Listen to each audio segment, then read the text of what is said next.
Assalamualaikum warahmatullahi wabarakatuh. Bapak Ibu sekalian, perkenalkan saya AKP Rini Indah Suryanti. Saya berdinas di Polda Kalimantan Selatan.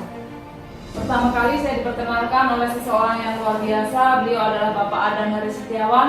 Dan luar biasanya Bapak Ibu, saya menyaksikan langsung pembagian ribet-ribet mobilnya. Dan yang mendapatkan mobil-mobil adalah orang-orang yang luar biasa. Jadi saya terpacu untuk juga pengen menjalankan usaha di Ekoracing. Bisnisnya sangat gampang Bapak Ibu. Belum pernah saya menemukan sebuah usaha yang segampang ini.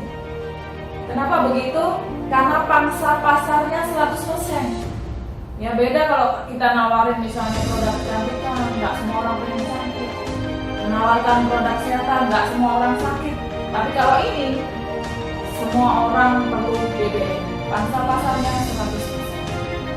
Alhamdulillah Bapak Ibu, jadi saya belum sampai 1 tahun sudah mendapatkan 14 mobil, yaitu 10 Mobilio, 2 Fortuner dan 2 Pajero Skoda.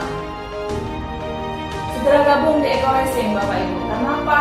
Karena alhamdulillah hampir setiap hari ya kita banyak sekali menciptakan private reward atau mobil cash. Kenapa masih banyak itu?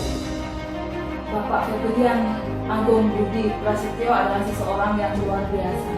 Beliau mengajarkan kita bagaimana di usaha ini, ya kita diajarkan ini adalah ilmu Allah. Jadi kesuksesan kita dengan melibatkan Allah. Jadi Bapak Ibu, beliau juga agamanya bagus, kemudian